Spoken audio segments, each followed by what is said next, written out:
आखिर 25 वर्षीय फिलिस्तीनी लड़की ने पूरे प्लेन को हाईजैक क्यों किया और उसके पीछे क्या रीजन था? दोस्तों, दिन था 29 अगस्त 1969 का, जब एक खबर सामने आती है कि रोम हवाई अड्डे से उड़ान भरने वाला प्लेन हाईजैक हो चुका है।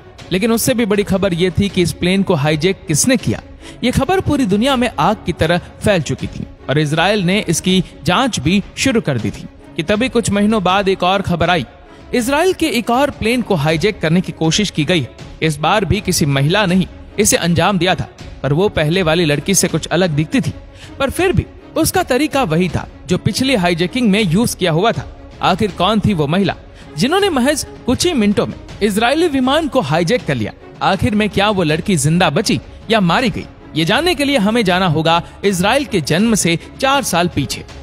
दोस्तों, इजराइल एक तरफ से पूरा समुद्र से घिरा हुआ है। इजराइल की समुद्र सीमा के साथ साथ लीबिया की तरफ आगे बढ़ने पर एक ऐतिहासिक शहर आता है हाइफा, और इसी शहर में एक सुंदर सी बच्ची का जन्म होता है जिसका नाम रखा गया लैला खालिद। तभी से शुरू हो गया फिलिस्तीन और इजराइल के टकराव का दौर, जिसके चलते उसके पापा ने लैला को अपने परिवार से दूर भेजने की सोची ताकि वो सभी सुरक्षित रह सके। तभी लैला ने ठान लिया कि वो अपने देश वापस जाकर ही मानेंगी। अब लैला भारी भरकम हथियार और मार काट की ट्रेनिंग लेने लगी। उसका सिर्फ एक ही मकसद था, फिलिस्तीन की आजादी। और फिर वो दिन आया जिसके लिए उसे तैयार किया गया था। दरअसल PLFP ने प्लान बनाया कि वो इजराइल के विमान को हाईजैक करके अपने साथियों को छुड़वाएंगे और इजराइल को दुनिया के सामने झुकाएंगे। इस काम के लिए 2 लोगों की टीम तैयार होती है। एक था सलीम इंसावी और दूसरी थी खुद लैला खालिद। ये दोनों ही एक दूसरे को नहीं जानते थे। प्लेन के अकॉर्डिंग लैला खालिद बेरोज से अकेले प्लेन में रोम पहुंचती है। वहां के एयरपोर्ट के वेटिंग रूम में दोनों ही ऐसी एक्टिंग कर रहे थे जैसे वो एक दूसरे को ना जानते हो। लैला ने जानबूझकर फर्स्ट क्लास में अपनी सीट बुक की थी ताकि उन्हें विमान के कॉकपिट तक पहुंचने में आसानी हो। 1969 के समय में एयरपोर्ट पर इतनी ज्यादा सिक्योरिटी नहीं होती थी, जिसका फायदा उठाकर लैला और उसका साथी अपने हथियार प्लेन में आसानी से ले गए। लैला के पास 2 ग्रेनेड और एक गन मौजूद थी जिसे ज्यादा देर तक वो छुपा नहीं सकती थी। इसलिए लैला ने एयर होस्टेस से कहा, मुझे ठंड लग रही है और मेरे पेट में दर्द भी है, इसलिए आप मुझे एक एक्स्ट्रा कंबल दे दीजिए। कंबल मिलते ही लैला ने अपने हैंड ग्रेनेड और पिस्टल को कंबल के नीचे रख दिया ताकि उन्हें आसानी से निकाला जा सके। दोनों पार्टनर की सीटें भी आसपास थी ताकि वो आपस में कोऑर्डिनेट कर सके। अब शुरू होती है प्लेन को कब्जे में लेने की कहानी।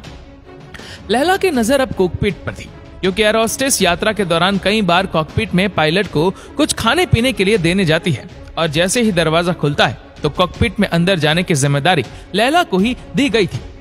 थोड़ी देर बाद एयर होस्टेस कॉकपिट का दरवाजा खुलवाती है और दरवाजा खोलते ही लैला कॉकपिट की ओर दौड़ पड़ती है। इस दौरान उसकी बंदूक नीचे गिर जाती है, लेकिन फिर भी वो किसी तरह कॉकपिट के अंदर जाने में कामयाब हो जाती है और ग्रेनेड से पिन निकालकर पायलट को कहती है कि अगर मेरी बात नहीं मानी तो इस प्लेन को यही उड़ा दूंगी। ये सुनते ही पायलट ने लैला की बात मानना शुरू कर दिया और लैला ने प्लेन को हाईजैक कर लिया। वहीं दूसरी ओर उसका साथी बाहर बैठे पैसेंजर्स को ये बताता है कि ये प्लेन हाईजैक हो गया है और सभी लोग इकोनॉमिक क्लास में चले जाओ। फिर तुरंत ही पायलट को विमान हाइफा होते हुए दमिश्क की तरफ ले जाने के लिए कहा। हाइफा शहर के ऊपर आते ही लैला थोड़ी भावुक हो गई और कहने लगी, ये है मेरा जन्म स्थान। फिर अपने आंसू पोंछे और शांत हो गए। दमिश्क हवाई अड्डे पर उतरने के बाद एसावी ने कॉकपिट में विस्फोटक लगाए और यात्रियों को विमान से उतरने को कह दिया, जिसके बाद उस विमान को उड़ा दिया। उसकी नजर में फिलिस्तीनी लोगों की तरह दुनिया का ध्यान खींचने का ये सबसे कारगर तरीका था। अब लैला खालिद अरब दुनिया की एक नायिका और पोस्टल गर्ल बन चुकी थी। इस हमले के बाद वो इजराइल मानो लैला के खून का प्यासा हो गया। अब लैला अपने दूसरे मकसद के लिए तैयार हो रही थी, जिसके लिए सबसे जरूरी था कि कोई उसे पहचान नहीं पाए। बस फिर क्या था, एक के बाद एक लैला ने अपने चेहरे की 6 प्लास्टिक सर्जरी करवाई और अपना हुलिया बदला। 4 सितंबर 1970 में लैला खालिद लेबनान से यूरोप की तरफ जाती है, जहां वो पैट्रिक आर्गुलो से मुलाकात करती है। ये वही आदमी था जो अगले हाईजैकिंग में लैला का साथ देने वाला था। अब लैला का प्लान था एम्स्टर्डम से न्यूयॉर्क जाने वाली एयरलाइंस को हाईजैक करना, पर इसमें घुसने के लिए 3 बार होने वाली तलाशी और विमान में हथियार बंद कार्ड एक बड़ी समस्या थी। फिर भी लैला और उसका साथी इसमें दाखिल होने में कामयाब होते। लैला ने अपनी ब्रा को कुछ ऐसा डिजाइन करवाया था कि उसमें आसानी से ग्रेनेड छुपाए जा सके, और उसने अपने स्कर्ट के अंदर भी जरूरी नक्शे छिपा रखे थे पर फिर भी जो आगे होने वाला था उससे खुद लैला भी बेखबर थी। लैला इकोनॉमिक क्लास में नजर गड़ाए बैठी थी कि जैसे ही कॉकपिट का दरवाजा खुले तो वह तुरंत उसमें दाखिल हो जाए। थोड़ी देर बाद जैसे ही उसे मौका मिला वो दौड़कर कॉकपिट की तरफ भागी, लेकिन इस बार उसकी किस्मत शायद पहले जैसी नहीं थी, क्योंकि जैसे ही लैला कॉकपिट की तरफ भागी तो वह रास्ते में एयर होस्टेस से टकरा जाती है। फिर लैला किसी तरह संभलकर फिर से कॉकपिट की तरफ जाती है। ये सब देख दूसरा उसका साथी आर्क्यूलो पिस्टल निकालकर गोली चला देता है, जो एक पैसेंजर्स को लग जाती है। गोली की आवाज सुनते ही प्लेन में मौजूद जवान जवाबी फायरिंग शुरू कर देते हैं, जिसमें आर्क्यूलो बुरी तरह घायल हो जाता है।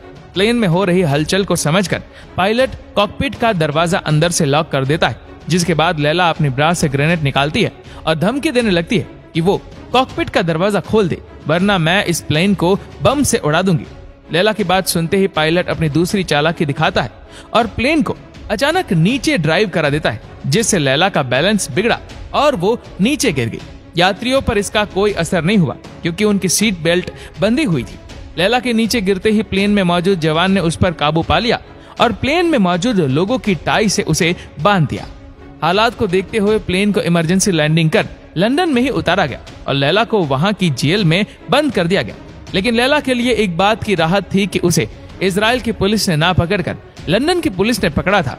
असल में उस समय लैला का इतना अधिक प्रभाव था कि उसे जेल में हर सुख सुविधा दी गई थी, चाहे न्यूज़पेपर हो या टेबल टेनिस खेलना हो। यहाँ तक कि लैला को नहाने के लिए स्टेशन चीफ का बाथरूम दिया गया था और उसे रोजाना 6 सिगरेट भी दी जाती है। इसके बाद फिर एक दिन खबर आती है कि 9 सितंबर को बहरीन से लंदन आ रहे ब्रिटिश एयर विमान को हाईजैक कर जॉर्डन में डॉवसन फील्ड में ले जाया गया और बदले में मांग की गई लैला खालिद की रिहाई की। मजबूरन ब्रिटिश सरकार ने अपने 114 यात्रियों के बदले लैला खालिद को रिहा कर दिया। 24 दिन ब्रिटिश जेल में रहने के बाद एक बार फिर से लैला अपनी दुनिया में वापस लौट आई थी।